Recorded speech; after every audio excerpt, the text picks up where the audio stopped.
à ce nouvel update lecture qui est consacré cette semaine à une saga de comics, donc qui est composée de 3 volumes en intégrale. Et je vais donc vous parler de... Je vais vous parler de Sweet Tooth de Jeff Lemire, avec l'accent évidemment. Sweet Tooth, vous devez connaître parce que c'est adapté sur Netflix.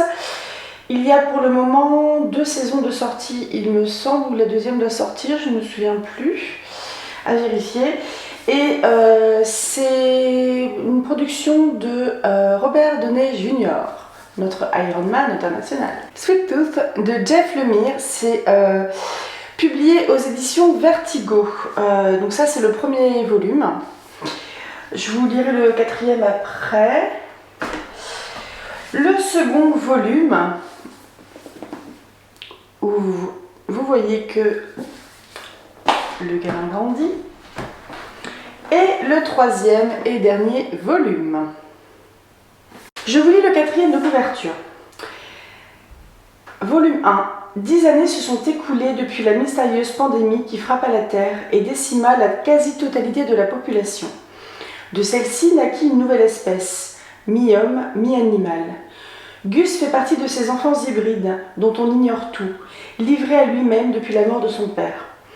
Au cours de son voyage à travers une Amérique dévastée, Gus croisera la route de Jepperd, homme massif et taciturne avec qui il se met en quête d'un refuge spécialisé. Mais sur leur route, les chasseurs sont nombreux. Sweet Tooth est la série post-apocalyptique du scénariste et dessinateur canadien Jeff Lemire, qui a travaillé sur Trillium, Green Arrow et Sex County.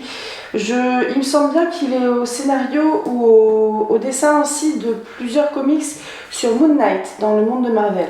Donc Moon Knight qui a fait l'objet d'une adaptation en série télé également sur Disney+. À travers le cheminement de personnages que tout oppose, Jeff Lemire explore avec justesse et émotion la perte de l'innocence, la quête d'absolution et la survie en milieu hostile. Publié pour la première fois en France, cette odyssée en 3 volumes emprunte des ambiances aux références du genre, telles Le Fléau de Stephen King ou plus récemment La Route de Cormac McCarthy. Cette édition est accompagnée de croquis inédits, commentés par l'artiste. Je vais vous pitcher le truc. Donc au scénario et dessin, c'est Jeff Lemire, à la couleur, c'est José Villarrubien. Et l'illustration de couverture de la série, c'est Jeff Lemire. Et Sweet Tooth, c'est une création de Jeff Lemire. Alors, je pense que c'est une espèce de préface. Ça, c'est très important. C'est une règle. Une préface de Michael Sheen. C'est Michael Sheen. Je crois que je confonds. C'est séparé en 3 parties. Donc vous voyez, je vais vous montrer quelques planches rapidement.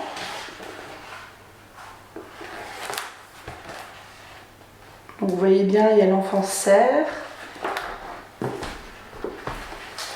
Je vous montre des choses qui sont pas spoilantes ni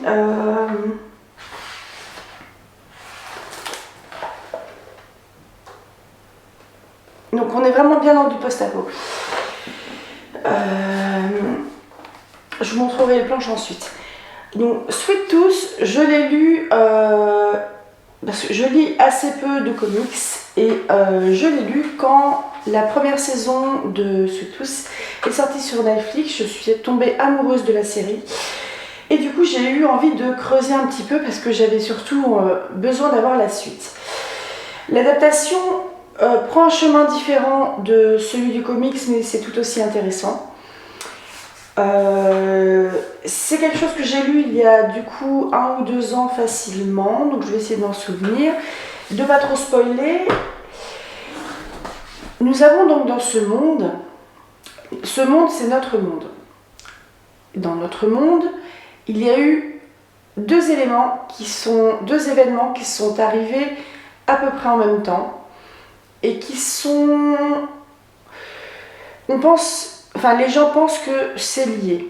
Il y a d'abord eu la maladie. Donc, trigger warning, si le coronavirus c'est quelque chose qui a été très compliqué pour vous à vivre, ne lisez pas ça forcément. On est sur une maladie on est sur la pandémie puissance 10. Cette maladie-là, en fait, ça a touché un petit peu tout le monde. Ça a ravagé des pays entiers, des familles entières. Et en gros, il n'y a pas de traitement. Et quand les gens tombent malades, ils meurent en transmettant leur maladie. On ne sait pas trop exactement ce que c'est comme maladie. Toujours est-il que c'est très mortel et je ne crois pas qu'il y ait tant que ça de gens qui aient survécu. À vue de nez, je dirais que ça fait un peu comme dans The Walking Dead, on est sur un taux de survivance de 10%. Et l'autre souci, l'autre événement qui est arrivé à peu près en même temps que cette pandémie, qui a du coup commencé à mettre un peu les gens sous cloche déjà cette pandémie, c'est que les nouvelles naissances, ce sont des enfants hybrides. Donc des enfants qui sont un peu mêlés avec un cochon par exemple, avec un lapin, avec un animal. Et ça, c'est aussi inexplicable et c'est aussi irrémédiable. Et forcément, les gens, ils ont lié les deux événements qui sont extraordinaires, qui sont arrivés à peu près en même temps. La maladie est arrivée un peu avant, les enfants hybrides un tout petit peu après. Et on est donc dans un monde vraiment post-apo, où la société s'est complètement effondrée. Je vous ai montré rapidement des images de villes, là c'est 10 ans après, mais la société s'est complètement effondrée. Les gens sont désespérés. Ils ont besoin il y a quelque part une quête de l'espoir en fait. Ils ont besoin d'essayer de trouver des solutions pour se soigner et ne pas juste subir et mourir. Ils ont besoin d'avoir des buts dans la vie, ils ont besoin de... Je suis toute décoiffée moi dis donc. Ils ont besoin d'avoir des buts dans la vie, ils ont besoin d'avoir de l'espoir, donc ils ont besoin de faire quelque chose ou d'avoir l'impression de faire quelque chose pour se soigner ou pour faire avancer la science ou laisser une trace, faire quelque chose. Et dans ce petit monde-là, les gens ils ont assez rapidement mis en lien ces deux événements, la maladie et la naissance des enfants hybrides. Et ces enfants ont été massivement abandonnés par leurs parents parce que ce sont des enfants un petit peu monstrueux. Énormément de ces enfants-là, quand ils vont grandir, sont incapables de parler, de communiquer. Il y a des enfants qui sont très proches de l'animal, par exemple des oiseaux qui vont voler, ou il y en a qui sont vraiment très très proches de l'animal, il y en a qui sont plus anthropomorphes comme Gus, que je vous ai montré. Et clairement, en fait, les parents de ces enfants-là ne savent pas quoi en foutre. Ils ne savent pas quoi en faire. On ne sait pas exactement ce qui s'est passé tout de suite après la pandémie et la naissance de ces enfants-là. On peut supposer que peut-être le gouvernement s'est saisi de quelques enfants avant que tout ne finisse par s'effondrer. Et Gus, du coup, vivait dans les bois avec son papa. Gus, un petit choupindou. Alors, je dois vous avouer, je vais chouiner, je ne suis pas hyper fan du dessin. Mais l'histoire, les dialogues sont absolument magnifiques. Vous allez chialer vos mères quand vous allez lire ça. Je crois que c'était le cas pour une copine, je lui redemande. Mais Gus, du coup, est élevé par son papa tout seul dans les bois. Vraiment tout seul. Ils sont en autosuffisance, ils ont leur cabane, c'est assez spartiate. Ils ont leur petit jardin, ils ont un petit stock de bouffe, ils sont ultra isolés. Et Gus, il écoute beaucoup son papa qui lui dit « Reste dans les bois, ne franchis pas la grille, ne te montre pas. S'il y a un hélicoptère qui passe ou un avion qui passe au-dessus, on va se cacher. » Parce que Gus, en fait, outre le fait d'être un enfant hybride, Gus est tout à fait exceptionnel et vous allez apprendre pourquoi en le lisant. Et Gus tout seul dans les bois qui a 8-10 ans, en fait, son papa va tomber malade. Et son papa va mourir. C'est assez rapide, ça c'est au tout début de l'histoire. Donc Gus, je mélange peut-être un petit peu l'histoire avec celle de la série, je précise, au cas où, mais son papa meurt, il l'enterre, il essaye un petit peu de survivre dans les bois, et en fait Gus c'est un gamin qui veut aller de l'avant, il veut sortir de là, et il peut juste pas vivre tout seul dans les bois. On a vu un moment une image avec une biche, et il a essayé d'entrer en relation avec la biche en pensant dans son esprit d'enfant que c'était peut-être sa maman par exemple, ce qui expliquerait pourquoi lui c'est un garçon cerf. Et avec les animaux ça ne marche pas non plus. Donc Gus, il va finir par sortir des bois. Parce que je crois bien que les ressources commencent un petit peu à s'épuiser. Et même si son papa lui a appris plein de choses, il ne peut pas vivre tout seul. Il ne peut pas vivre longtemps tout seul.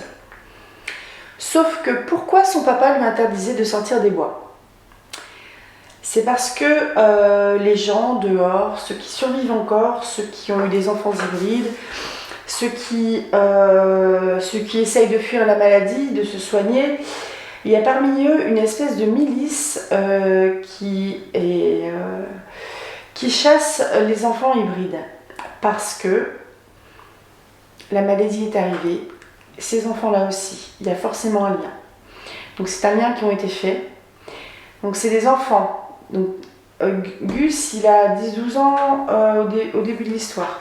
Je disais 8-10 ans au début quand il vivait avec son papa. Et les gens, ils ont vraiment fait un lien entre ces deux événements, ce qui fait que ces enfants-là sont chassés et subissent des expériences sur eux afin d'essayer de trouver quelque chose par rapport à la maladie. Donc des expériences scientifiques, mais clairement on est dans du labo et on est dans, je sais plus le terme exactement, mais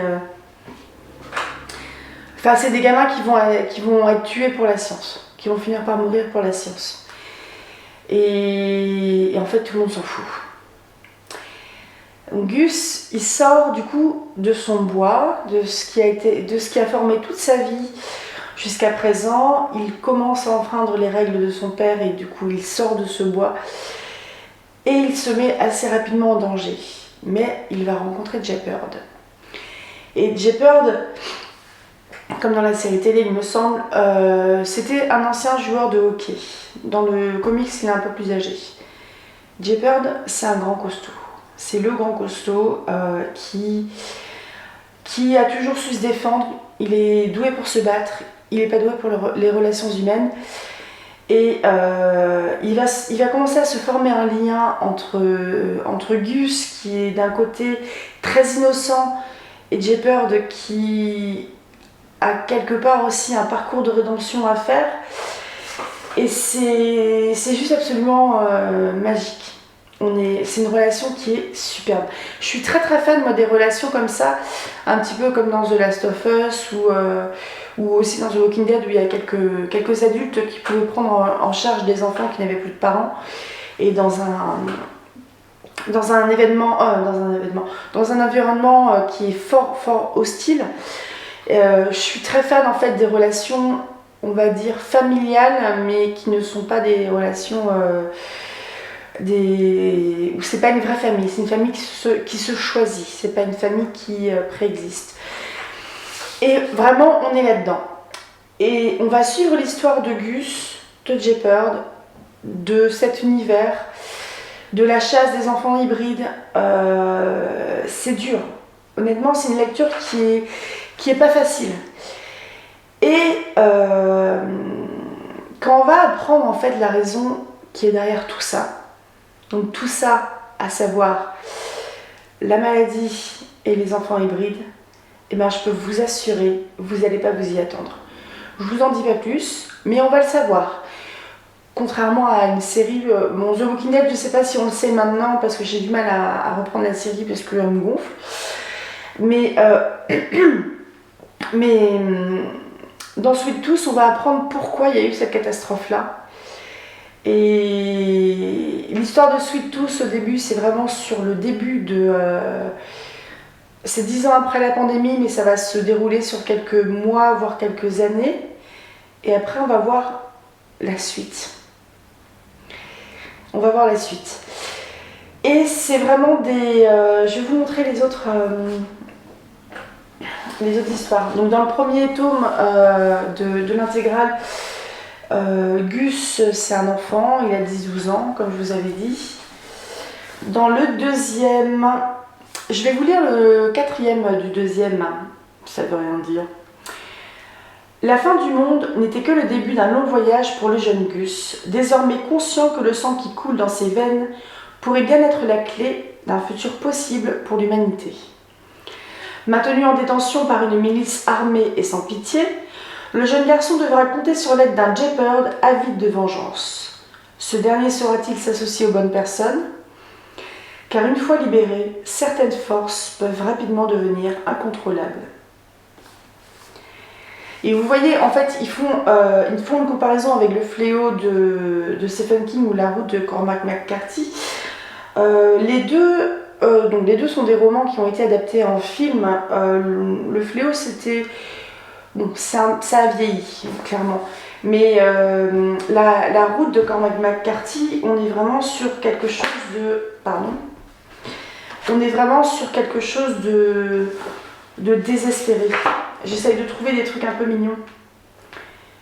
Parce que je vous ai dit, c'est triste. C'est un univers où il y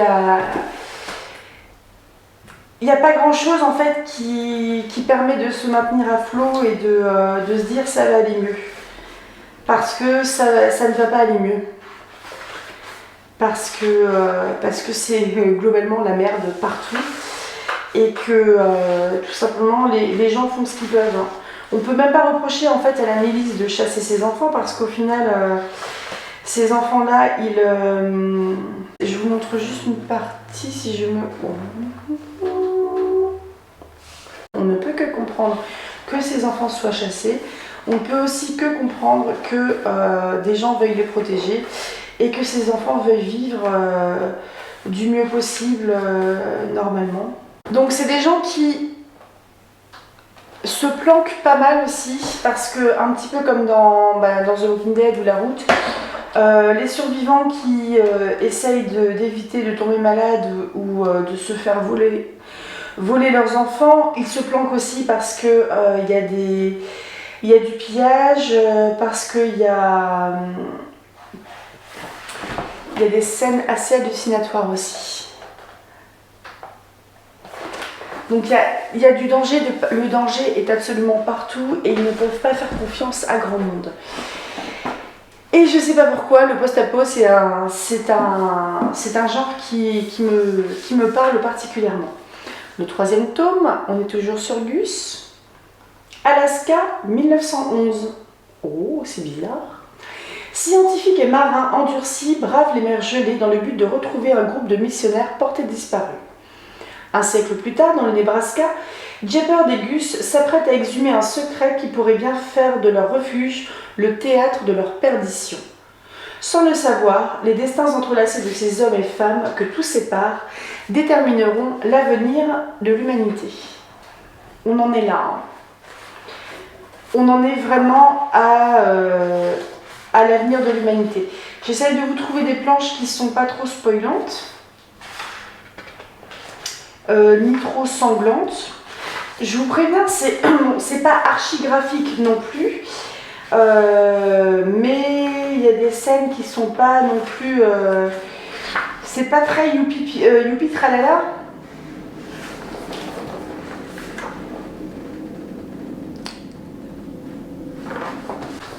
Il y a des fois où il va falloir tourner un petit peu le livre. C'était pareil aussi dans le volume 2, j'ai pas fait gaffe pour le volume 1. Comme je vous ai dit, ça fait quelques mois que je les ai lus. Je suis pas très très fan de l'image, bon, c'est pas non plus complètement rebutant, hein. On reconnaît les gens, c'est déjà ça. Mais il y a quelques trucs aussi par la suite. Regardez comme c'est joli. Attendez, hop. Je Je suis pas ultra fan mais ça, de l'image, du dessin, mais ça m'a pas du tout empêché d'apprécier. Parce que comme c'est colorisé, par exemple, j'ai lu aussi les comics de The Walking Dead, peut-être que j'en parlerai un de ces quatre, mais parfois dans les comics de The Walking Dead, vu que c'était en noir et blanc, c'est pas super évident de reconnaître un personnage qu'on n'a pas vu depuis un moment. Ou de différencier, de différencier plusieurs personnages qui vont se ressembler. Dans Sweet Tooth, il n'y a pas du tout ce problème-là. Je suis pas, j'arrête de le répéter, mais j'aime pas tant que ça ce dessin, mais il y a quand même des paysages qui sont superbes. C'est juste le dessin au niveau des personnages, le chara design qui me touche pas particulièrement. Contrairement par exemple à Laure Olympus où je suis archi fan, mais après Laure Olympus, je pense que c'est vraiment fait pour les femmes aussi, enfin les femmes et les jeunes filles. Sweet Tooth, je sais pas si c'est plus femme, jeune fille, est-ce qu'on peut dire qu'il y a des littératures qui sont genrées? Je sais pas. Des genres littéraires qui sont genrés aussi, ou des œuvres qui sont genrées, j'en sais rien. Question qu'on peut se poser. Hein. Mais ouais, Sweet Tooth, c'est vraiment un truc à lire, et même si c'est quelque chose, même si par exemple dans La Route de Cormac McCarthy, que j'ai vu le film avec Viggo Mortensen et j'ai lu le livre de Cormac McCarthy, on est globalement sur un niveau de fun dans les abîmes, parce que c'est ultra déprimant, avec une toute petite pointe d'espoir à la fin du film, mais un mitron quoi. Le bouquin c'est pas beaucoup mieux.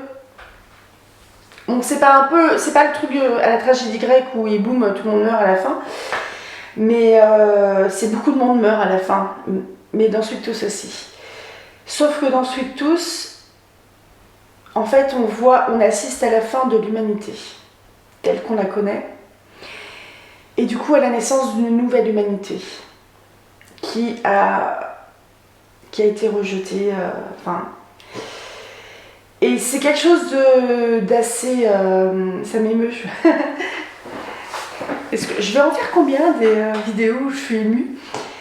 Donc on assiste vraiment à la fin de l'humanité et à l'émergence d'une nouvelle ère, d'une nouvelle humanité. Et c'est... On est clairement sur du fantastique, hein, du fantastique #SF. Mais... Non, enfin du post-apo, il y a un peu de scientifique, mais il y a un aspect spirituel qui peut être assez étonnant. Un aspect spirituel, légendaire. Je reste volontairement vague. Mais clairement, je pense que rien que pour l'histoire, la relation, enfin ce personnage Gus qui est absolument génial, Jeopard il est super aussi, la relation qu'ils nouent ensemble. Il y a aussi Wendy qu'on voit dans la série télévisée qui est présente. On voit certains personnages de la série télévisée, si vous l'avez vu. Mais la série télévisée n'est pas une photocopie du comics. Ils sont différents, mais ce que j'ai vu de la saison 2, si je ne me trompe pas, ça tend quand même vers le comics. Même s'ils font des choix qui sont un petit peu différents, mais moi que j'apprécie personnellement beaucoup. Je vous parlerai certainement de Sweet Tooth aussi, la série télé, à un autre moment. Mais je vous conseille vraiment très fort cette lecture. C'est des ouvrages qui doivent coûter entre 30 et 40 euros, donc c'est un budget quand même. Entre 30 et 40 euros le volume. J'ai regardé rapidement sur le site de la FNUC et d'Amazon. Et faites-les-vous offrir. Ça sert à ça la famille et les amis, hein, ou les chèques cadeaux et compagnie. Voilà. J'espère que je vous ai donné envie de lire ce comics. C'est quelque chose qui va vraiment ça va vous bouleverser, je pense. Honnêtement, on est vraiment sur l'émotion à plein. Et en fait, plus je réfléchis moi aux histoires que j'apprécie, plus je me dis que l'émotion c'est quelque chose qui est important pour moi. L'émotion dans une œuvre. Mais quelle qu'elle soit, hein, ça peut être de la colère, ça peut être de la tristesse, de l'amour, enfin, ce que moi je vais en ressentir aussi. Et clairement, je pense que c'est quelque chose que j'ai envie de transmettre aussi en tant qu'auteur. Là, je le fais pour le moment de manière assez, enfin, de manière très amateur et très humble surtout. Mais là, vous voyez, on est sur un ouvrage, enfin, sur une œuvre qui va vous émouvoir. Le but, c'est pas non plus, c'est pas le truc tire-larme. On n'est pas dans un téléfilm où il va y avoir soudain le violon, quelqu'un qui meurt en se tenant le cœur et quelqu'un qui pleure derrière et du coup tout le monde pleure. Mais enfin, c'est pas des grosses ficelles, mais on ne peut que être en empathie avec ces personnages-là. Mais quels qu'ils soient, comme je vous ai dit, autant les antagonistes que les protagonistes. Parce que la situation est tellement merdique qu'il n'y a pas de bon choix à faire. Donc je reconclus, parce que je suis très bavarde, je conclus de nouveau cette date lecture sur Sweet Tooth. J'espère que ça va vous plaire, que ça va vous donner envie de lire ce livre ou de regarder la série également. La série, je ferai certainement quelque chose dessus parce que j'aime très très beaucoup. Et bah voilà, n'hésitez pas à me faire des suggestions en termes de romans graphiques ou de BD ou peut-être de manga aussi. En manga, en fait, je fais une mini parenthèse, je lis très peu de romans graphiques, de BD, de manga, etc. En comics comme ça, j'ai 2 ou 3 Watchmen, mais les gros pavés, parce que j'ai beaucoup aimé la série télé, si je ne me trompe pas. Non, j'ai beaucoup aimé la série télé. J'ai Fight Club, le numéro 2, donc qui est la suite du Fight Club de Chuck Palahniuk, le livre, ou le Fight Club, le film, parce que oui, il y a une suite, et qui est très bien, je vous la présenterai à l'occasion. En manga, j'ai acheté récemment Moriarty, il me semble, et le truc des titans, là, la guerre des titans, l'attaque des titans, que j'ai pas regardé sur Netflix parce que en fait j'aime pas le dessin, j'aime pas, ça passe pas. Je me suis dit pourquoi pas en manga. Enfin, je me le suis pas acheté à moi à l'origine, je me le suis acheté, je l'ai surtout offert à mon compagnon qui l'a pas ouvert. Et j'avais lu aussi les Hunter x Hunter et Shaman King. Après je vais être ultra c'est un genre qui m'attire, mais comme je sais pas quoi lire, bah, j'y vais pas. Et enfin, j'y vais de manière très prudente. Donc, n'hésitez pas si vous avez des suggestions de BD aussi. Hein, j'ai quelques BD N'hésitez pas à les partager avec moi. Je les partagerai et je partagerai les miennes avec vous. Sur ce, je vous laisse de nouveau. À tout bientôt et comme d'habitude, rêvez tout plein.